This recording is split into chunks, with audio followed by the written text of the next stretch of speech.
Hello students, this is your accountancy teacher Pooja Dubey. Today I am going to start the questions, unsolved questions, है ना, of installment method. ठीक है. Page number 67, numerical questions. Anish Limited issued 30,000 equity shares of rupees 100 each, payable at rupees 30 on application, 50 on allotment, and rupees 20 on first and final call. All money was duly received. In this question, all money we have received. हमको पूरा पैसा मिल गया है जितनी भी instalment है उसका.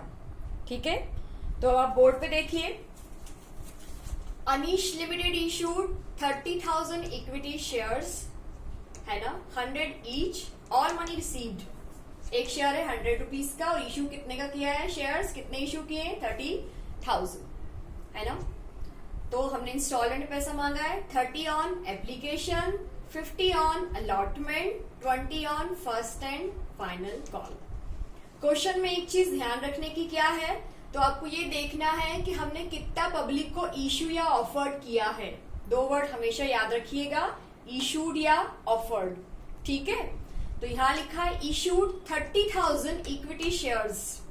जो जितना इशू करते हैं ना उसी अमाउंट का, जितना इशूड या ऑफर करते हैं उसी अमाउंट का मल्टीप्लाई हम इन इंस्टॉलमेंट में करते हैं. क्योंकि बच्चे को बहुत बार कंफ्यूजन हो जाता है कि किस अमाउंट का किस में मल्टीप्लाई करना है, ये समझ में ही नहीं आता क्वेश्चन सॉल्व कैसे करना है. तो बहुत आसान है. आप ये देखेंगे कि कंपनी ने कितने शेयर इशूड किए हैं या ऑफर्ड किए हैं पब्लिक को. तो अनीश लिमिटेड ने इशूड किए हैं 30,000 इक्विटी शेयर्स, एक शेयर से 100 का, है ना. और आपको ये ध्यान रखना है कि कितने इशूड और ऑफर्ड किए हैं, उसी ऑफर्ड या इशूड अमाउंट का मल्टीप्लीकेशन इंस्टॉलमेंट में करना है.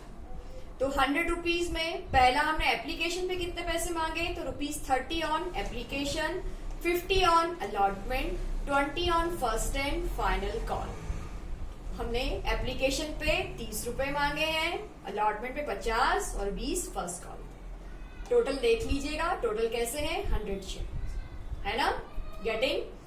अब आपको ये बताना है, अमाउंट निकालना है. तो अमाउंट कैसे निकालोगे कि उसने दिए कितने शेयर्स, उसने अमाउंट कितना पे किया एप्लीकेशन पे या अलॉटमेंट पे या फर्स्ट कॉल पे. तो मैंने अभी बताया आपको कि जितना इशूड या ऑफर्ड किया उतना हम क्या करेंगे, इंस्टॉलमेंट मल्टीप्लाई करके अमाउंट निकाल लेंगे.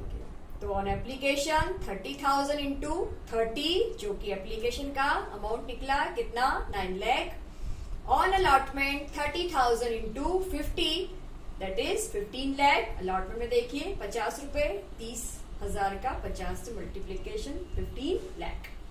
On first and final call वही 30,000 जो शेयर आपने इशूड या ऑफर्ड किए हैं उसका लास्ट कॉल में हम क्या कर देंगे, मल्टीप्लाई. 20 रुपए का फर्स्ट और फाइनल कॉल है, रुपीज कितना आ गया हमारा, 6 lakh. Getting. This is how we will calculate the amount. ये हमारा वर्किंग नोट है ना.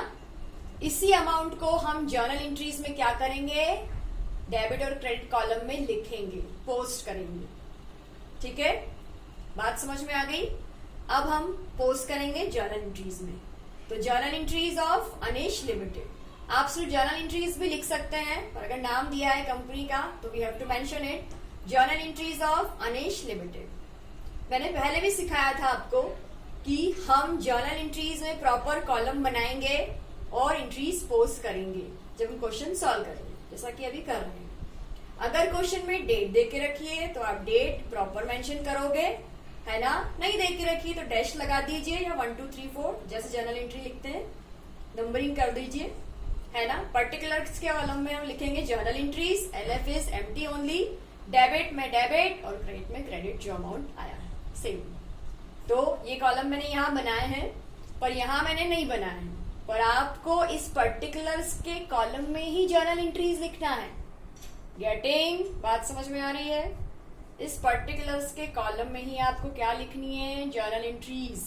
और अमाउंट तो अंडरस्टूड है, हम 11th में भी पढ़ चुके हैं जर्नल एंट्रीज. गेटिंग. इसी चीज को कैरी फॉरवर्ड किया है मैंने यहाँ फिर लिखा है date, particulars, LF, DR and CR. I did not make the column because I am not having space. ठीक है। फिर अब आ जाइए, मैंने आपको सिखाया था कि जर्नल एंट्रीज में पहली दो एंट्रीज जो होती है, जब लोग अप्लाई करते हैं, पैसा कंपनी के पास आ जाता है, तो दो एंट्रीज होती हैं, एक एप्लीकेशन के पैसे मिलने की, दूसरी एंट्री होती है उस एप्लीकेशन के पैसे को शेयर कैपिटल में ट्रांसफर करने की। ये दो रिसीव्ड और ट्रांसफर की एंट्री होती है। और बाकी जो एंट्रीज होती है वो मैंने आपको सिखाई है, वो होती है due received, due received, due received. Getting? तो आराम से देखिए, पहली एंट्री कर रहे हैं हम, बैंक अकाउंट डेबिट, बैंक में पैसा आ गया है, लोगों ने अप्लाई कर दिया है ना, शेयर्स खरीदने के लिए। तो बैंक अकाउंट डेबिट, पैसा आता है तो debit to equity share application account. किसका पैसा आया है? एप्लीकेशन का। अब एक बात और ध्यान दीजिए, यहाँ पे आपको इक्विटी और शेयर्स पूरा लिखना है, ठीक है, और एप्लीकेशन भी। गेटिंग? तो पहली एंट्री कौन सी? Bank account debit to equity share application account. Bank में पैसा आ गया है, किसका? एप्लीकेशन का। तो नरेशन क्या लिखोगे? Being application money received. Getting? अब इस पैसे को ट्रांसफर कर दोगे, शेयर का पैसा कहां जाएगा? शेयर कैपिटल में। दूसरी एंट्री ट्रांसफर की, इस इक्विटी को क्या कर दोगे? Debit, equity share application account debit to equity share capital account, same amount 9 lakh. Getting? पहली दो एंट्री किसकी? रिसीव्ड और ट्रांसफर की। नरेशन क्या होगा? बीइंग एप्लीकेशन मनी, टीआर लिखा है मैंने, TR stand for transferred. Again I am not having space, ठीक है, तो मैंने टीआर करके डॉट लगाया है। आप क्या समझेंगे इसको? Transferred to share capital account. पहली दो एंट्री समझ में आ गई? कौन सी? एप्लीकेशन का पैसा आ गया बैंक में, रिसीव्ड कर लिया है, आ गया तो कहां ट्रांसफर कर दोगे? शेयर कैपिटल में। अब बात करते हैं हम अलॉटमेंट की।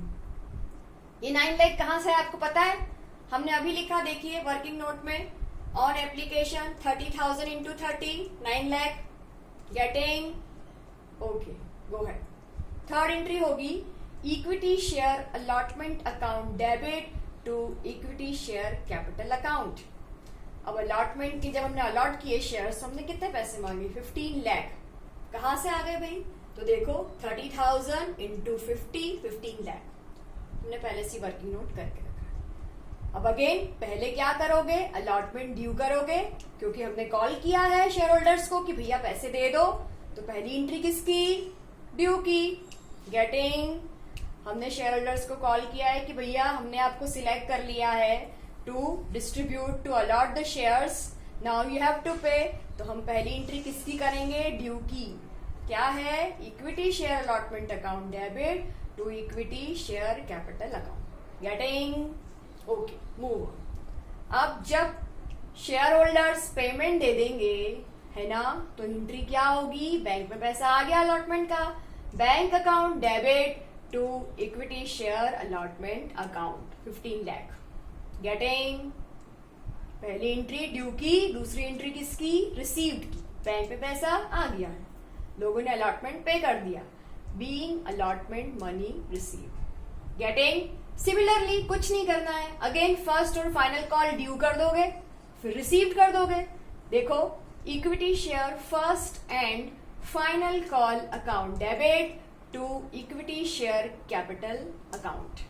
6 लाख कहां से आया? जब देखो वर्किंग नोट, 30,000 इंटू 20, 6 लाख।